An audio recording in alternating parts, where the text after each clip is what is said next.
Welcome back into the Pig Trail Show. It's Sunday, which means it's a Hog Hoops Report with Kevin McPherson. I'm Jacob Morris. Kevin, a lot to talk about, even though we're in the offseason, and we start with DJ Wagner, another commitment for the Razorbacks, and it seems like Coach Cal took his time, but he's got his backcourt set, so to speak, heading into the season. Yeah, I think so. I think that was, you needed a lead guard with experience. Boogie Flan, the McDonald's All-American incoming freshman, certainly plenty of talent, and I believe he's going to have a big role on this team and impact. But I like a guard. When you look at the level, when you're talking high major basketball, the SEC actually expanding now, 16 teams. So, you needed a lead guard with some experience. Now, DJ Wagner was a freshman last year at Kentucky and had his moments dealing with a high ankle sprain. Maybe not the kind of season he would have liked to have had, but still a solid season. 10 points, nearly 3.5 assists per game, better than a 2-to-1 assist to turnover ratio. And he brings that backcourt experience. He also brings now a third player, Jacob, when we talk about players that have played some continuity, having played for Calipari already. So even though they're technically transfer portal guys, if you think about it, usually players you take out of the transfer portal are new to you. Cal's got 3 out of the portal that are coming straight over from Kentucky. So they're not new to him, just new to Fayetteville. They're not new to the SEC either. So DJ Wagner, to me, when you look at the backcourt, and I mentioned Boogie Flan, you look at 2 more freshmen, Carter Knox, Billy Richmond. I think Knox can play a 2 guard and a 3. I think Richmond probably typically will be mostly play that wing spot at the 3. But then Nelly Davis. I mean, this guy's going to have some be on some preseason national honor list, let alone preseason all SEC. Co-player of the year in this league last year. The transfer from Florida Atlantic was a part of a Final Four 2 years ago. He's your 2 guard. I think he could even help initiate your offense and play some one, certainly in game critical situations where you want him on the ball. So you start talking about Arkansas's backcourt. I just went through 5 names. You're 5 deep. And if you kind of do Thero, the 6'8" combo forward, a 3-4 tweener, he could also help you on the wing. So in theory, Thero gives you 6 backcourt / wing guys. But here's the problem right now as I see it, Jacob. Arkansas is very thin on the front line. When you're talking about 8 total players, we just went through 5 guards plus Thero. That leaves 2 guys, Big Z and Jonas Adu, who to me are interchangeable as 5s. I don't know how much we'll even see them on the court together, which means Thero's going to spend a lot of time at the 4 the way the roster is constructed now. So I don't believe John Calipari's done. John Calipari doesn't believe he's done. He talked about it midweek in the spring meetings, the SEC spring meetings. But I think we have to turn our attention now to that front court so that we can expand on what Arkansas needs and then how that might look when we're talking about the roster. Yeah, absolutely. You mentioned the depth of the backcourt. So, Coach Cal's been open about numbers and how he thinks he's going to go about rosters and all of that. How do you see the front court? I don't want to say problem, but how does the front court depth, solve itself for Coach Cal here moving forward? Well, it won't solve itself. I do think it's a problem until you add another body at the front line. And I'm not talking about a body with a pulse. I think they're targeting 8 to 9 top-tier type guys that can be in their 2-deep rotation. And there's some names back out there. We saw the NBA draft withdrawal deadline and return to school just a few days ago. And some of the names at the top of the board, Coleman Hawkins, the Illinois transfer, 6'10", versatile, can play the 4, can help you at the 5 in a pinch.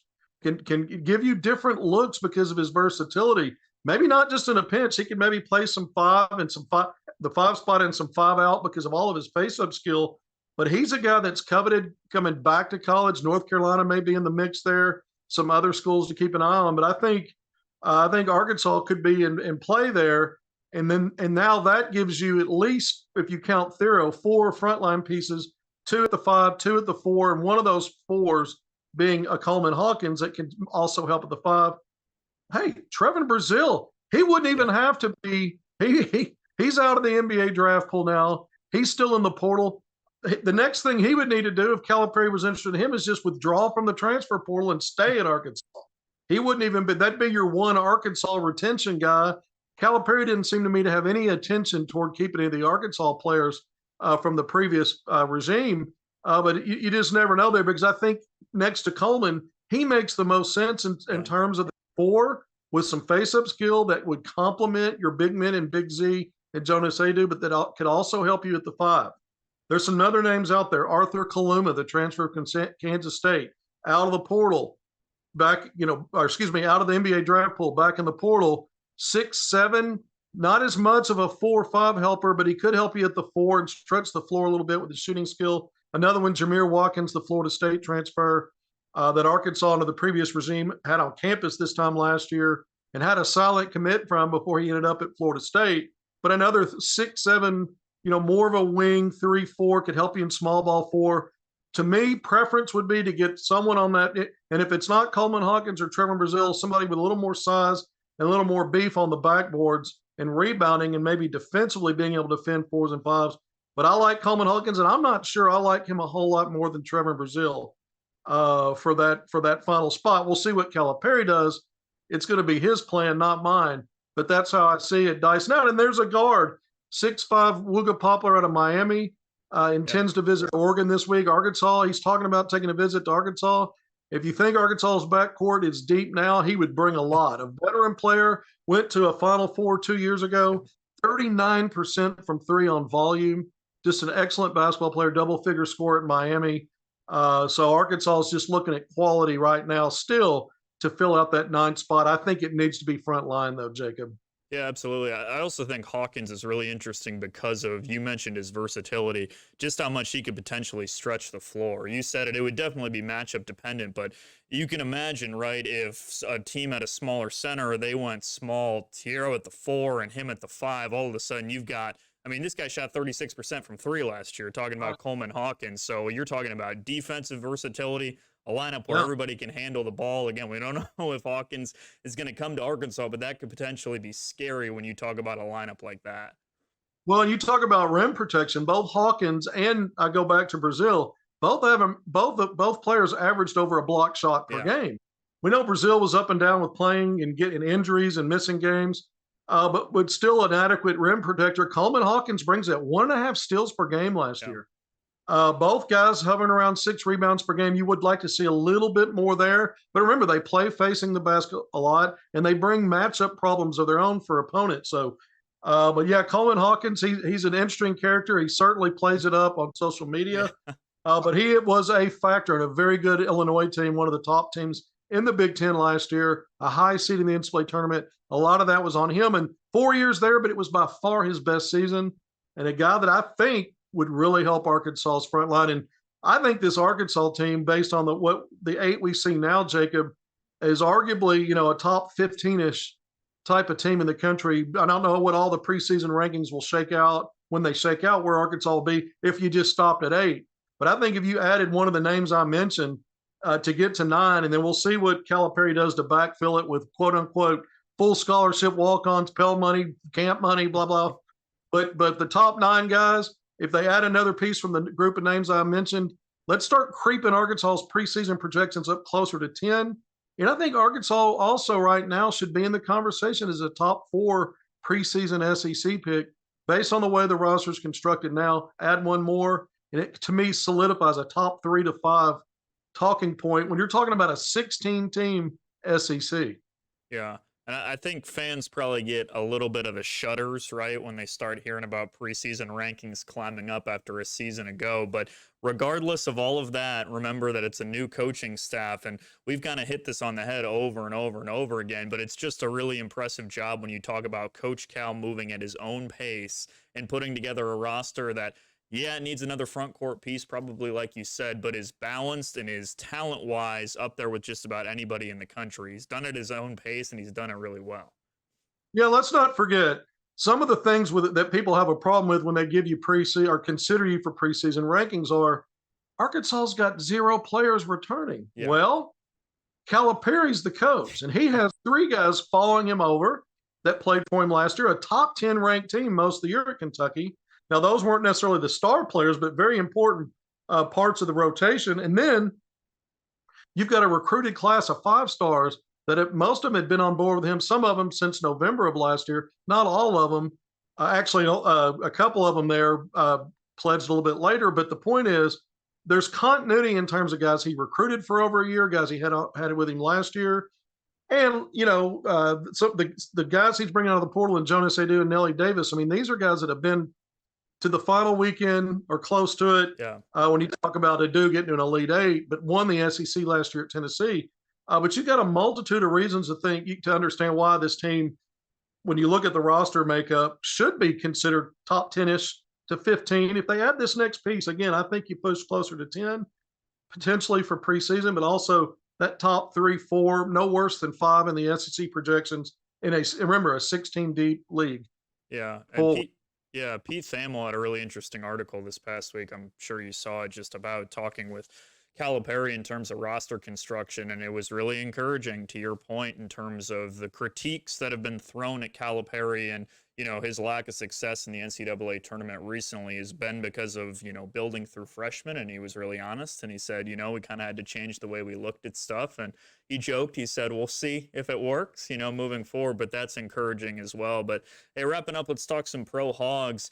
The NBA Finals coming up. Daniel Gafford will be featured prominently. I guess it technically is Hog versus Hog, Jordan Walsh on the Celtics, although he hasn't got as much playing time, obviously. But as we've talked about over and over again, it's great to see pro Hogs making an impact in the NBA postseason and now in the NBA Finals. It's pretty darn cool. Well, a pro hog is going to have an NBA Finals, an NBA title, an NBA championship. A ring, right? A ring. Yeah. For the third time in the last 4 seasons. So if this idea that Arkansas has emerged on the basketball scene didn't just start with the hiring of John Calipari a few months ago. Yeah. You actually go back over several years, even back to the Mike Anderson era, where guys like Bobby Portis and Daniel Gafford and Isaiah Joe are now figuring prominently. Daniel Gafford, you just mentioned his name. So from Mike Anderson to Eric Musselman and now to John Calipari, I expect that number to continue to rise exponentially, especially with Cal on board. But look, we're talking about Hogs before his run that are impacting the NBA Finals. Jordan Walsh, you mentioned it. He's part of the 15-man active roster. He's going to get a ring if Boston wins the series. Daniel Gafford's a starter and really been one of the biggest reasons Dallas has made the surge. As good as Luka Doncic and Kyrie Irving are as a backcourt duo, some are saying the greatest of all time. We'll see about that. But I will say this, that team got so much better, measurably better defensively after that trade at the trade deadline, and they've been the best team in the NBA since then.